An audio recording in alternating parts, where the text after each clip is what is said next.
आम आदमी पार्टी के दिल्ली संयोजक और दिल्ली सरकार में मंत्री गोपाल राय हैं हमारे साथ बातचीत करने के लिए। दिल्ली के जंतर मंतर पर खिलाड़ियों का प्रदर्शन जारी है।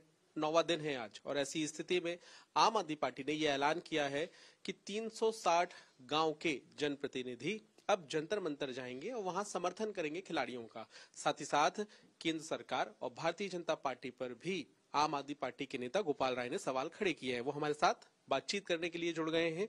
ये सवाल आपके बीजेपी से हैं, केंद्र सरकार से हैं, या फिर आपको ये लग रहा है कि जिस तरह से खिलाड़ी धरना दे रहे हैं वहां पर, उसके बाद अब कार्रवाई पर ब्रेक लग गया है?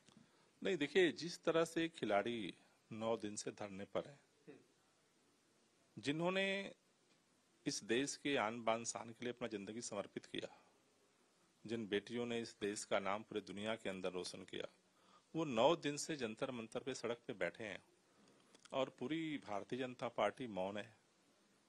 देश के प्रधानमंत्री जो हर चीज में ट्वीट करते हैं, वो आज चुप्पी साधे बैठे हैं।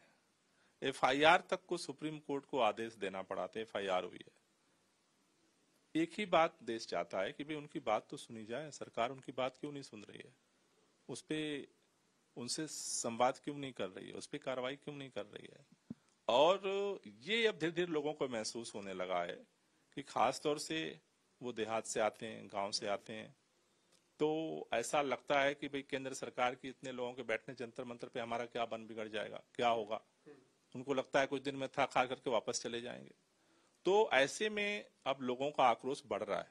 पहले लोगों को लग रहा था कि शायद आज कल परसों सरकार सुनेगी, तो अब जो सरकार की अनदेखीपन है उसके देखते हुए कल दिल्ली के अंदर 360 गांव हैं, उन गांवों के प्रतिनिधि कल जंतर मंतर पहुंच रहे हैं। उन क्षेत्रों के विधायक भी, पार्षद भी वहां पहुंच रहे हैं और वहां पर फिर उनको समर्थन करेंगे, उनसे बातचीत करेंगे और फिर कल आंदोलन को और कैसे व्यापक बनाया जाए उसकी रणनीति कल जंतर मंतर से बनेगी। रणनीति जंतर मंतर से ही बनेगी? वहीं बैठे रहेंगे अब आप लोग जब तक कार्रवाई नहीं होती? नहीं, वहां पे सारे लोग इकट्ठा हो रहे हैं, वहां चर्चा होगी और उसके बाद आंदोलन का क्या स्वरूप होगा वो घोषित करेंगे। आपने प्रेस कॉन्फ्रेंस में ये भी कहा कि केंद्र सरकार आरोपी को बचा रही है। आरोपी हैं ब्रजभूषण सिंह, और इसके पीछे आम आदमी पार्टी का क्या मकसद है? दूसरी बात यह भी है कि अभी तक जो कार्रवाई हुई है या जो भी अभी तक प्रक्रिया रही है, उस पर आम आदमी पार्टी का क्या मानना है?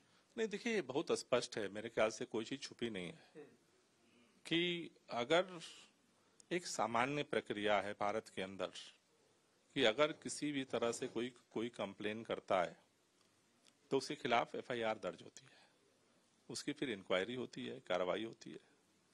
लेकिन आप सिंपल सी बात आप सोचो कि अगर देश के नेशनल खिलाड़ियों को, नेशनल पहलवानों को, भी बेटियों को, जिन्होंने देश का नाम पूरे दुनिया के अंदर लहराया, उनको अगर एक एफआईआर कराने के लिए सड़क पे आना पड़ता है, फिर भी एफआईआर नहीं होती है, सुप्रीम कोर्ट आदेश देता है, उसमें भी समय खाया जाता है, फिर अंततोगत्वा जाकर के एफआईआर दर्ज होती है।